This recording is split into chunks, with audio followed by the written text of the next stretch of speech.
Hi friends, जय Hind. SK target academy 2.0 में आपका हार्दिक स्वागत है। दोस्त, यदि आप सीटेट का एग्जाम देने जा रहे हैं तो आपको हूबहू यही पेपर एग्जाम में देखने को मिलेगा, क्योंकि ईवीएस आपकी मेन बुकलेट का तीसरा पार्ट होता है।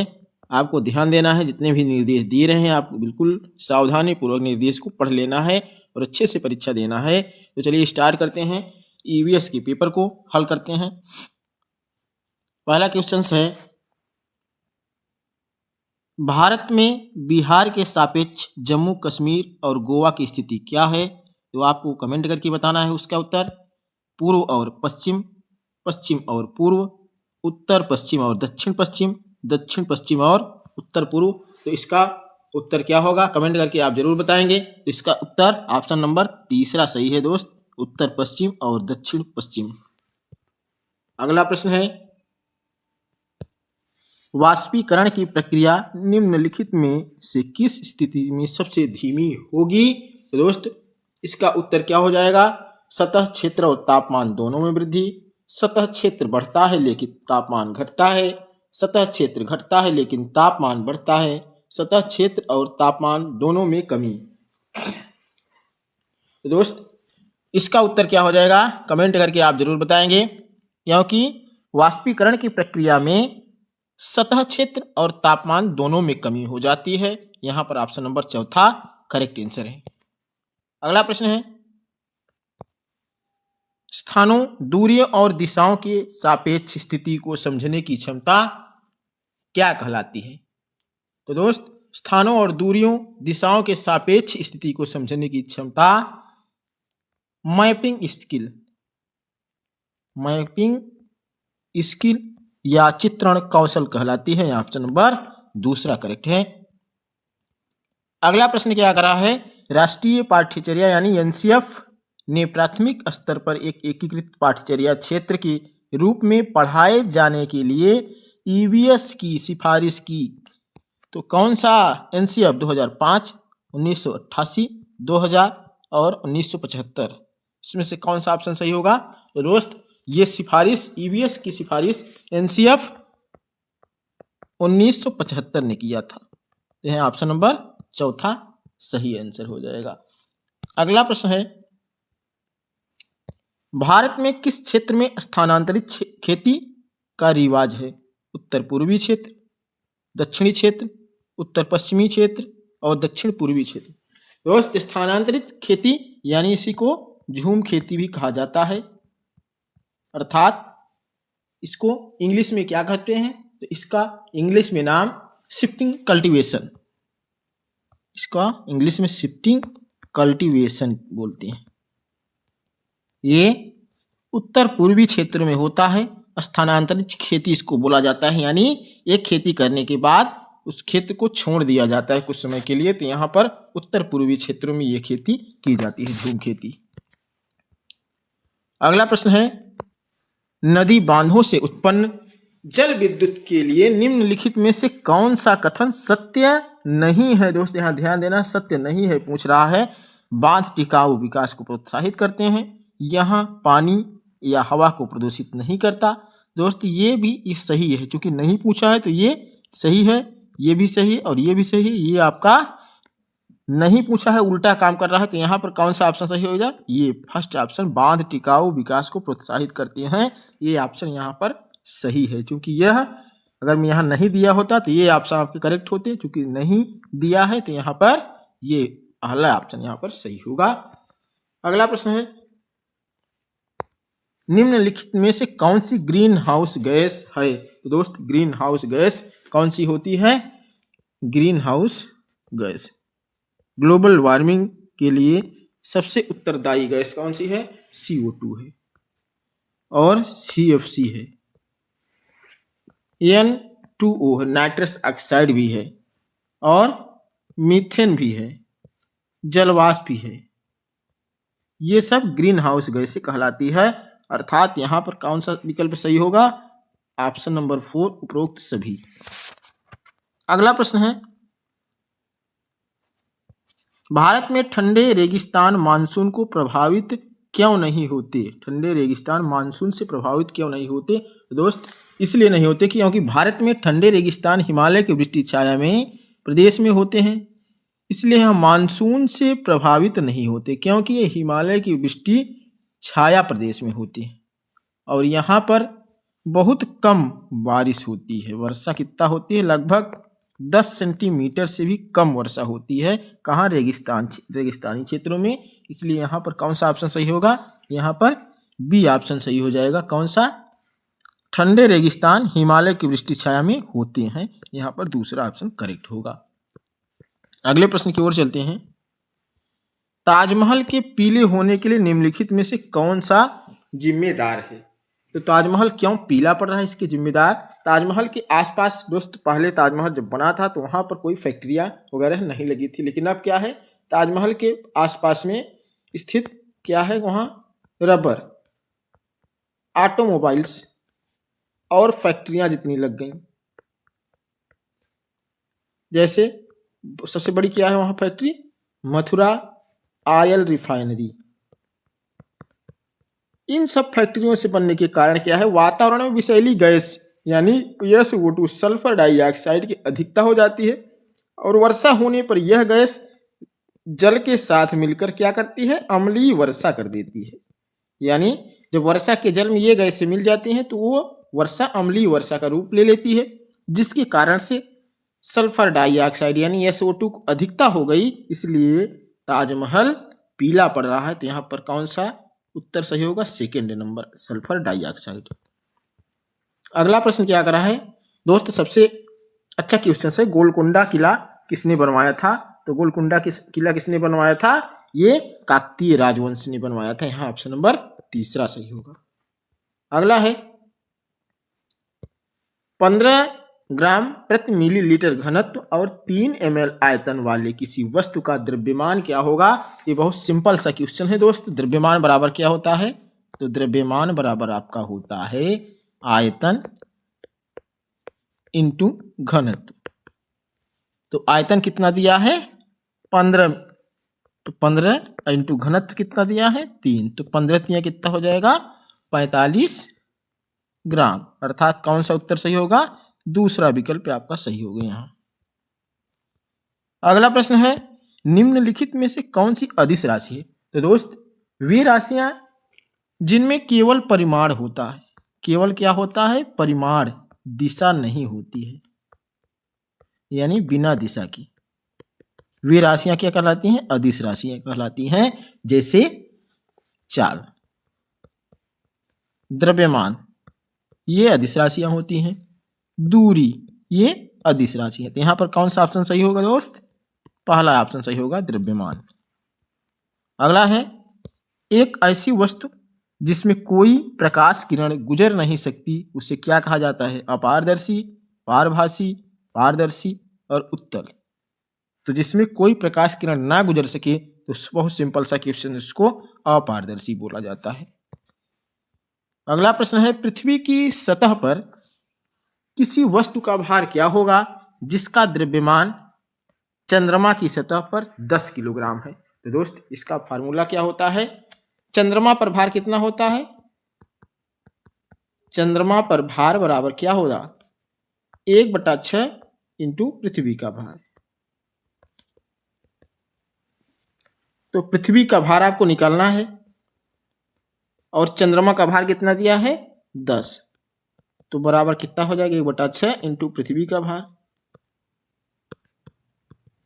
तो पृथ्वी का भार आपको निकालना है, क्योंकि चंद्रमा का भार दिया है 10 किलोग्राम, तो यहाँ 10 रख दिए। अब 6 जब इधर आएगा 10 से मल्टीप्लाई हो जाएगा, बराबर पृथ्वी का भार। तो 10 में 6 का गुणा करेंगे तो कितना हो जाएगा? 60 किलोग्राम, बराबर क्या हो जाएगा? पृथ्वी का भार। यहाँ पर कौन सा ऑप्शन सही होगा? फर्स्ट ऑप्शन सही होगा, पहला वाला। अगला है एक विलेय का विघटन दर किस पर निर्भर करता है? तो एक विलेय का विघटन दर किस पर निर्भर करता है? तो दोस्त यहाँ पर कौन सा विकल्प? दाब, तापमान, सतह क्षेत्र और भार। तो विलेय का विघटन दर उसके सतही क्षेत्र पर निर्भर करते हैं। यहाँ तीसरा विकल्प सही होगा। अगले प्रश्न पर चलते हैं। कह रहा है सुषमा चाहती है कि उसके छात्रों को पेड़ों के संरक्षण के लिए संवेदनशील बनाया जाए। निम्नलिखित में से कौन सी ऐसा करने की सबसे उपयुक्त रणनीति है? कक्षा में बहस आयोजित करना। तो दोस्त ये सीमित होगा, क्योंकि कक्षा के वातावरण में ही बच्चे बहस करेंगे तो वो सीमित दायरे में बहस करेंगे। दूसरा है समूह चर्चा, इसमें भी सीमित है। तीसरा पोस्टर बनाना, यह भी कक्षा के अंदर ही होगा। अगर में हम कह दिया जाए कि बच्चों को एक पौधों को अपनाने और पोषित करने में मदद करने, तो ये बच्चा क्या करेगा? करके सीखेगा। दोस्त जब करके सीखेगा तो उसकी सीखने की क्षमता का विकास तीव्र गति से होगा। तो यहाँ पर कौन सा विकल्प सही होगा? चौथा ऑप्शन करेक्ट आंसर है। अगला है,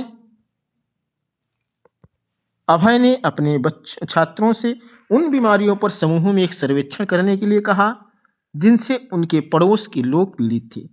पाठ्यपुस्तक में सर्वेक्षण का उल्लेख नहीं किया गया। इस शिक्षण में अधिगम की रणनीति के लिए कौन सा विकल्प प्रासंगिक नहीं है? दोस्त यहाँ ध्यान रखना है, प्रासंगिक नहीं है पूछा है, तो कौन सा विकल्प सही होगा? यहाँ पर इसने समुदाय के साथ बातचीत करने का अवसर प्रदान किया। इससे बच्चों को वास्तविक जीवन के साथ सीखने में मदद मिली। इसने बच्चों को डेटा हैंडलिंग समझने और एक साथ काम करने की क्षमता बनाया। चौथा नंबर, इससे समुदाय को उन बीमारियों को समझने में मदद मिलती जिनसे वे पीड़ित थे। दोस्त ये वाला ऑप्शन यहाँ करेक्ट हो जाएगा, चौथा। अगला है दोस्त, यहाँ प्रश्न बड़ा सा है। आपातकालीन परिस्थितियों में बच्चों के बारे में बात करने के लिए प्रिया ने बच्चों से अनुभव पूछे जब उन्हें कभी आपात स्थिति का सामना करना पड़ा। बच्चों ने आग, बिजली के झटके और सड़क दुर्घटनाओं के साथ अपने अनुभव सुनाए। उन्होंने प्रश्न पूछे, उनकी मौजूदा समझ का आकलन किया और समाचार पत्रों से सड़क सुरक्षा विज्ञापनों जैसे संसाधनों का उपयोग करके सुरक्षा पहलुओं पर चर्चा की और क्रमशः आग और बिजली के झटके पर सुरक्षा दिशा निर्देश पर चर्चा के लिए एलपीजी और इलेक्ट्रिक बिल का इस्तेमाल किया। प्रिया द्वारा अपनाया गया सबसे उपयुक्त दृष्टिकोण कौन सा है? दोस्त सबसे उपयुक्त दृष्टिकोण कौन सा होगा? तो यहाँ पर कौन सा ऑप्शन सही हो जाएगा? कौन सा? संज्ञानात्मक, अनुभवात्मक अधिगम दृष्टिकोण, अन्वेषण और मानवतावादी। दोस्त यहाँ पर सबसे करेक्ट ऑप्शन आपका अन्वेषण दृष्टिकोण हो जाएगा, क्योंकि बच्चा खोज विधि से ज्यादा इंटरेस्ट लेता है और रुचि लेता है। ये सृजनात्मकता के अंतर्गत आएगा अन्वेषण। तो यहाँ पर तीसरा विकल्प करेक्ट आंसर है। अगला है, समुदाय एक महत्वपूर्ण शिक्षण और अधिगम संसाधन है क्योंकि यह सस्ता और सुलभ है। बुजुर्ग लोग बुद्धिमान हैं और उनके पास समय है। यह वास्तविक परिस्थिति से सीखने का अवसर प्रदान करती है। कोई भी समुदाय में उपलब्ध समस्त ज्ञान को बिना आलोचना के स्वीकार करता है। तो दोस्त यहाँ पर कौन सा ऑप्शन सही हो जाएगा? क्योंकि यह वास्तविक परिस्थिति में सीखने का अवसर प्रदान करता है। यहाँ पर तीसरा विकल्प राइट आंसर होगा।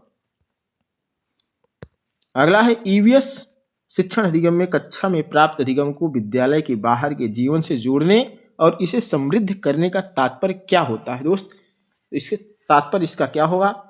पाठ्य पुस्तकों से बाहर जाना, वैश्विक पर्यावरणीय मुद्दों और चिंताओं को पाठ्य पुस्तकों से लिंक करना, पूर्ण विद्यालय दृष्टिकोण, पाठ्यचर्या से बाहर जाना। तो इसमें सबसे उपयुक्त विकल्प कौन सा होगा? पहला होगा, क्योंकि पाठ्य पुस्तकों से बाहर जाने का तात्पर्य क्या है? विद्यालय के बाहरी जीवन से जोड़ना और इसे समृद्ध करने से तात्पर्य है पाठ्य पुस्तकों से प्राप्त ज्ञान का व्यवहारिक रूप में प्रयोग करना, अर्थात पाठ्य पुस्तकों से बाहर जाना। क्योंकि बच्चा जब व्यवहारिक रूप से सीखेगा तो वह उसकी सीख बहुत बेहतर होगी। इसलिए यहाँ पर कौन सा ऑप्शन सही होगा? फर्स्ट ऑप्शन, पाठ्य पुस्तकों से बाहर जाना। क्योंकि बच्चा जब करके सीखता है तो बहुत ज्ञान प्रभावी होता है। कक्षा 3 के छात्रों को रमा ने सिखाया कि पिता और माँ उनके बच्चे एकल परिवार का गठन करते हैं और यदि दादा दादी एवं अन्य रिश्तेदार साथ रहते हैं तो यह एक विस्तारित परिवार है। आप इस बारे में क्या सोचते हैं? परिवार की परिभाषा गलत है। रमा अपने छात्रों के प्रति असंवेदनशील है। शिक्षण अधिगम दृष्टिकोण समावेशी नहीं है। परिवार की अवधारणा को इसी तरह सिखाया जाना चाहिए। इसमें से कौन सा ऑप्शन सही है? तो यहाँ पर ऑप्शन नंबर कौन सा सही होगा? शिक्षण अधिगम दृष्टिकोण समावेशी नहीं है। यहाँ पर ये ऑप्शन करेक्ट है। 81 नंबर क्वेश्चन का सी नंबर। शिक्षण अधिगम दृष्टिकोण समावेशी नहीं है। अगले प्रश्न की ओर चलते हैं। अगला प्रश्न क्या कह रहा है? 82 नंबर क्वेश्चन है, निम्नलिखित में से कौन सी ईवीएस कक्षा में गतिविधि यानी गतिविधियां हैं? तो कौन सी गतिविधि होगी? तो दोस्त यहाँ पर ईवीएस की कक्षा में चित्र पढ़ना ये गतिविधि होगी, फील्ड भ्रमण ये भी गतिविधियां होती है, श्यामपट्ट का उपयोग भी होता है। तो यहाँ पर तीनों सही है, अर्थात चौथा विकल्प आपका सही है, उपरोक्त सभी। अगला 83 नंबर का है, पर्यावरण अध्ययन पाठ्यक्रम बच्चों की समग्र शिक्षा का कारण बन सकता है यदि यह कैसा होना चाहिए? एकीकृत, समावेशी, विषयगत और उपरोक्त सभी किस प्रकार से होना चाहिए? यहाँ पर भी उपरोक्त सभी विकल्प सही है। अगला है, ईवीएस पाठ्य पुस्तक में सपेरों पर एक अध्याय है, इसका उद्देश्य बच्चों को जागरूक करना और संवेदनशील बनाना है कि यह एक अवैध कार्य है? बिल्कुल यहाँ पर गलत हो जाएगा। अगला नंबर क्या है? सपेरों के लिए, क्योंकि बच्चे इन दिनों अक्सर उन्हें नहीं देखते, कि सपेरे सांपों को नुकसान नहीं पहुंचाए और उन्हें अपनी आजीविका से वंचित करने से पहले विकल्पों को प्रदान करने की आवश्यकता है। तो दोस्त यहाँ पर कौन सा ऑप्शन सही हो जाएगा? सबसे उपयुक्त ऑप्शन यहाँ पर कौन सा सही होगा? सी ही ऑप्शन सबसे उपयुक्त है। अगला प्रश्न है, विद्यालय में मिड डे मील के समय बच्चों के लिए कौन सा सबसे प्रासंगिक है? तो कौन सा सबसे प्रासंगिक होगा? यहाँ पर मिड डे मील का समय पर्यावरण शिक्षण अधिगम के लिए एक अच्छा शिक्षण अधिगम अवसर है, क्योंकि मिड डे मील का उद्देश्य बच्चों के पोषण स्तर को सुधारना तथा ड्रॉप आउट को रोकना है। दोस्त ये ड्रॉप आउट की समस्या सबसे बड़ी समस्या होती है कहाँ?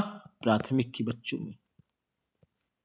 बच्चे आते हैं और विद्यालय में ठहराव नहीं हो पाता, वो विद्यालय को छोड़ देते हैं, 4 दिन आएंगे उसके बाद फिर गैप कर देते हैं, फिर आना बाद में शुरू कर देते हैं। तो ऐसे बच्चों को ड्रॉप आउट बोला जाता है, जो बच्चे विद्यालय आने के बाद कुछ दिन बाद विद्यालय आना छोड़ देते हैं, ठहराव नहीं हो पाता। तो यहाँ पर कौन सा ऑप्शन सही होगा? बी ऑप्शन यहाँ करेक्ट आंसर है। ईवीएस शिक्षण अधिगम के लिए एक अच्छा शिक्षण अधिगम का अवसर है। 85 नंबर क्वेश्चन का कौन सही होगा? बी। अगला प्रश्न है, पर्यावरण अध्ययन के संदर्भ में बोझ के बिना सीखना क्या बताता है? तो बोझ के बिना सीखना क्या बताता है दोस्त? पर्यावरण अध्ययन के संदर्भ में बोझ के बिना सीखने से तात्पर्य बच्चों अवबोध गम्यता के भार को कम करना है। यह मुद्दा यानी शिक्षा बिना बोझ के, यह मुद्दा सन 1993 में किसने उठाया था? ये जब यशपाल समिति बनी थी, तो यशपाल समिति ने बताया, उन्होंने इस मुद्दे को उठाया, इसे स्कूली बच्चों के लिए कम करने का सुझाव दिया था। ये जो बोझ होता है, खासकर सीबीएसई के बच्चों में कक्षा 1 में रहेंगे तो उनके ऊपर पुस्तकों का इतना बोझा हो जाता है, वे पुस्तक में ही दबे रहते हैं। इसलिए 1993 में यशपाल समिति ने इस मुद्दे को उठाया था। तो यहाँ पर कौन सा ऑप्शन सही होगा? सी ऑप्शन, अबोध का भार कम करने की जरूरत है। अगला है, ईवीएस कक्षा समूह में सीखने का क्या उद्देश्य है? समूह में सीखने का उद्देश्य क्या हो सकता है? यहाँ पर सहयोग के मूल्यों को लागू करने और एक साथ काम करने के लिए प्रत्येक बच्चे को सक्रिय रूप से भाग लेने और सीखने में सक्षम बनाना, क्योंकि बच्चा सक्रिय रूप से भाग लेगा तो वह वास्तविक रूप से कक्षा में रहे, क्योंकि जब वह सक्रिय रहेगा तो बच्चे क्या करते हैं, शारीरिक रूप से तो कक्षा में है लेकिन मानसिक रूप से नहीं है। और जब शिक्षक कक्षा में सक्रिय रहेगा तो उसके बच्चे भी सक्रिय रहेंगे। तो यहाँ पर सक्रिय होकर सहयोग वो सीखेगा तो वह सकारात्मक रूप से सीखेगा और बच्चे के अधिगम स्तर में सुधार होगा। तो यहाँ पर कौन सा ऑप्शन सही है? तीसरा। अगला है दोस्त, बाला का पूरा नाम। यहाँ पर प्राथमिक कक्षाओं में स्कूलों में बाला पेंटिंग भी होती है, तो बाला का पहले फुल फॉर्म जान लेते हैं। बाला का फुल फॉर्म क्या होता है? Building as learning aid. और इसका हिंदी क्या होता है? इसका हिंदी क्या हो जाएगा? इसका हिंदी यही होता है अधिगम सहायक के रूप में बिल्डिंग, यानी building as a learning aid. तीसरा विकल्प यहाँ पर करेक्ट आंसर है। अगला है वैकल्पिक ढांचे का क्या अर्थ है? वैकल्पिक ढांचे का क्या अर्थ है दोस्त? विभिन्न भौतिक घटनाओं का पाठ्यक्रम स्पष्टीकरण, विचार जो अवधारणाओं के औपचारिक रूप से स्वीकृत स्पष्टीकरण से अलग हैं, वर्तमान में मनोवैज्ञानिक सामाजिक वैज्ञानिकों द्वारा आयोजित विचार है, सभी विचार दो दृढ़ता से बच्चों द्वारा अर्जित किए जाते हैं। यहाँ पर कौन सा विकल्प सही होगा? तो यहाँ पर सबसे उपयुक्त विकल्प दूसरा सही है, विचार जो अवधारणाओं के औपचारिक रूप से स्वीकृत स्पष्टीकरण से अलग है। सेकेंड ऑप्शन राइट आंसर है। अगला और अंतिम प्रश्न है, महिलाएं पुरुषों की तुलना में कमजोर हैं। दोस्त यह तो एक रूढ़िबद्ध है, रूढ़िबद्ध परंपरा है। पहले माना जाता था कि जो महिलाएं होती हैं वो कमजोर हैं, पुरुष बलवान होते हैं। अब ऐसा कुछ नहीं है। तो यह एक रूढ़िबद्ध धारणा है। तो कौन सा ऑप्शन सही है? तीसरा नंबर, यहाँ पे तीसरा नंबर ऑप्शन सही है। दोस्तों वीडियो अच्छा लगा हो तो लाइक करिएगा और चैनल को सब्सक्राइब कर सकते हैं आप।